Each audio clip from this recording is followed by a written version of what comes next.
Hi classmate! Kumusta kayo? Alam ko, na-miss nyo ako at syempre, na-miss ko rin kayo. Kaya simulan natin agad. Meron ako sa inyong 8 advices na pwede nyo pong magamit para sa mas lalong ikagaganda at ikakabilis na makuha nyo yung mga gusto nyo. Kaya ito ang number 1. Always have a deadline. Ito classmate, napaka-importante nito na dapat tuwing may kausap kayo, alam nyo kung kailan nyo ipa-follow up, kung anong oras. Huwag kang papayag na, sige, follow up kita mamaya. Mas maganda, anong oras mo ako ipa-follow up? Kasi by asking them the exact time kung kailan kanya ipa-follow up or kailan kanya i-remind, mas hindi rin masyadong maraming iniisip ka. Kasi kahit sa akin, gustong-gusto ko talagang ganun. Pag binigyan mo ako ng deadline kung anong oras, anong specific na mismong lugar tayo magkikita, kasi ayoko nang mas naglalaro pa ang utak kong saan-saan kasi nanghihinayang ako ng energy pang gagamitin ko. Kaya dapat meron kang laging deadline. Di ba? Parang yung classmate, project sa school, hindi natin matatapos ang project natin kung wala tayong deadline. Kaya mas maganda sa lahat ng pag-uusap nyo, sa lahat ng transaction mo, meron palaging eksaktong deadline kung kailan. At sa ating number 2 classmate, there's nothing wrong in asking question. Tandaan mo, ikaw lang nag-iisip na parang nakakahiya kung nagtatanong ka. Kasi sa totoo lang, kung ang tatanungin mo yung mga tinatawag ng mga magagaling sa field na ginagawa mo, actually, hindi nagiging mababa ang tingin nila sa'yo kasi alam nila na dinaanan din nila kung ano ang dinaanan mo. Normally, ang kadalasan nagkakantsaw sa mga tao na nagtatanong, ito yung mga tao na wala pa rin naman masyadong nararating sa buhay. Kaya para sa akin, learn to ask question pag hindi naiintindihan, lalong-lalo na pag gusto mong malaman. Kasi minsan may ugali tayo na nahihiya tayo, oo lang tayo ng oo kahit hindi natin naiintindihan. Pero if you're just going to learn how to ask question, napakaraming pera ang masisave mo at napakaraming time at effort ang masisave mo. Kaya be proud na nagtatanong ka, ibig sabihin gusto mong matuto. At sa ating number 3, pro are just amateurs that knows how to handle gracefully their mistakes. Ibig sabihin, classmate, yung mga nakikita mong pro na mga nagagalingan ka, naging amateur lang yan, nagkataon lang na mas maraming mistakes siya na dinaanan pero hindi po sila nadadown. Kaya ibig sabihin, kung ikaw ngayon may ginagawa ka, kung ano man ang field na ginagalawan mo ngayon at marami kang mistakes nang nararanasan, keep it up, ituloy-tuloy mo yan. Kasi tandaan mo, sabi ko nga, ang pro is just like amateur, nagkataon lang na natanggap nila yung pagkakamali at yung mga palpak nila na in a positive way, kaya mas lalo silang nanggigil at tinuloy-tuloy pa rin nila yung ginagawa nila. Kaya right now, mga pro na sila. At sa ating number 4, classmate. Dati, nararamdaman ko rin to, pero at least naka-recover na ako.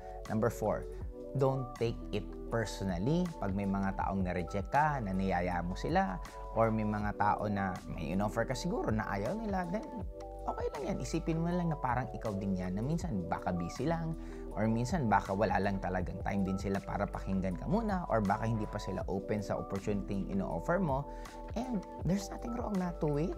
And malay mo, after the second try, malamang pumayag na sila. Kaya huwag masyadong personalin. May mga tao talaga na pwedeng hindi nila magugustuhan ang gusto nila sa unang try mo. Pero try mo lang. Malay mo, pagdating ng oras, gugustuhin nila. Basta ang importante, huwag masumama loob mo at lalong ituloy-tuloy mo lang ginagawa mo kasi normal lang yan na may mga taong tumatanggi kung ano man ang mga ino-offer natin.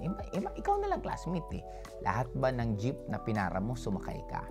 Di ba parang ganun? Lahat ba nang nanghingi din sa ilang pabor? Lahat ba nang nag-offer din sa iyo ng kahit anong klaseng negosyo? Lahat ba in-accept mo? Di ba may mga tinatanggihan ka rin? Kaya okay lang yan. Normal lang na may mga taong tumatanggi sa iyo kasi ikaw nga, ginagawa mo rin.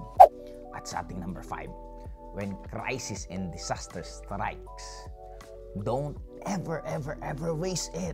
Bakit? Kasi classmate, dyan ang pinakamaraming learnings. Kaya pag napakatambak mo ng problema mo, ang daming pinagdadaanan, just ask yourself, ano ba ang tinuturo sa akin ng situation na to?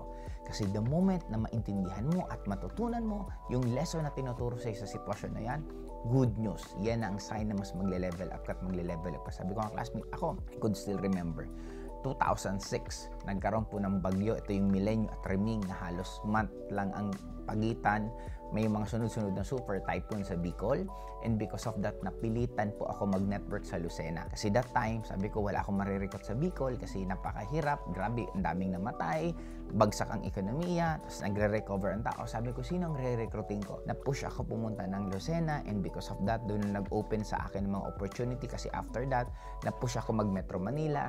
And the rest is history. Kaya minsan, pag meron sinasaradong pinto, huwag mong ikalangkot yung classmate kasi baka nilalagay ka na sa isang sitwasyon na wala ka ng choice para ihatid ka dun talaga sa lugar kung saan ka mas nararapat. At sa ating classmate number 6, be a problem solver. Sabi nga kung isa ka daw na empleyado at naghahanap ka lang ng trabaho, ibig sabihin, sakit ka lang ulit ng ulo ng amo mo. Kasi dapat, kung papasok ka sa isang trabaho, dapat ang magiging isip mo, katulad ng pag-iisip ng boss mo, dapat tutulungan mo siya mag-solve ng mga problema ng kumpanya. And ito din naman ang ruling sa lahat, hindi lang sa pagiging empleyado.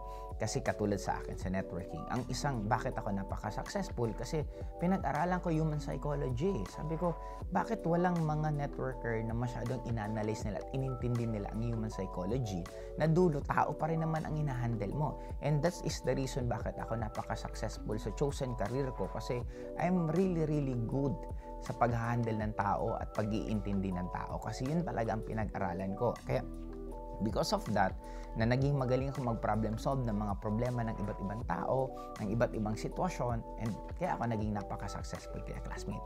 Be a problem solver. Kung mas marami kang problema, mas maswerte ka kasi ibig sabihin meron ka ng advanced lesson na natututunan na pagdating ng oras, pag dinaanan ulit yan ng mga ibang tao mo, alam mo na kung anong gagawin kasi pinagdaanan mo. At sa ating number 7, medyo challenging to classmate, to learn from the people that disagree with you. Lalo na minsan yung mga taong baka naiinsulto ka pa. Matuto sa kanila kasi we could always learn sa iba't ibang klaseng tao. Hindi ka dapat maging selective na natututo ka lang dun sa mga taong magaganda sinasabi sa'yo or dun sa mga ka-vibe mo. Mas maganda, kaya mo rin matuto even dun sa mga kaaway mo, even dun sa mga tao na hindi mo kasundo. Kasi sabi nga nila palagi, ang school is the earth. Yun ang pinakatotoong school natin at ang teachers natin yung mga taong positive at yung mga taong negative. Pwede kang matuto sa mga taong mayayaman para sa mga bagay na dapat mong gawin at pwede ka rin matuto sa mga taong mahihirap para sa mga bagay na hindi mo dapat gawin. In short, classmate, maging student ka ng iba't ibang klaseng tao kasi magiging huge advantage mo yan. Kasi try to imagine this, di ba? Lahat sila teachers mo. O di ang daming matututunan, di magiging advantageous yan sa'yo para sa pagkuha mo ng mga pangarap mo. At sa ating number 8, dito na tayo magtatapos, classmate. For you to make something good, just do it. Kung meron kang naiisip, gawin mo lang. And if you want to become better, just redo it. Redo it. In short, hindi ka magiging magaling sa isang bagay na isang best mo lang gagawin. Lahat ng tao na hinahangaan mo, lahat ng taong successful, 100% ipupusta ko lahat kung ano man pwede kong ipusta. Kaya yan naging magaling kasi matagal na nilang ginagawa yan. Kaya kung ikaw, bago ka pa lang sa ginagawa mo, huwag kang malungkot kung nag-fail ka, huwag kang malungkot kung hindi ka masyadong magaling, at lalong-lalo na huwag mong ikukumpara yung pagsisimula mo sa ibang tao na matagal na nilang ginagawa. Just focus sa sarili mong journey. You have your own journey. Pwedeng tumingin sa mga taong nauna sa'yo for you to be inspired. Pwede kang tumingin sa mga tao na nagsisimula pa lang ulit para ma-realize mo kung gaano ka na rin kalayo. But ang pinaka-importante, classmate, if you really want to be good on something, gawin mo lang gawin ng paulit-ulit with passion, with inspiration, ulitin mo, darating ang time, magiging napakagaling mo rin. Kaya classmate, dito na lang muna ako, and sa susunod ulit, bye-bye!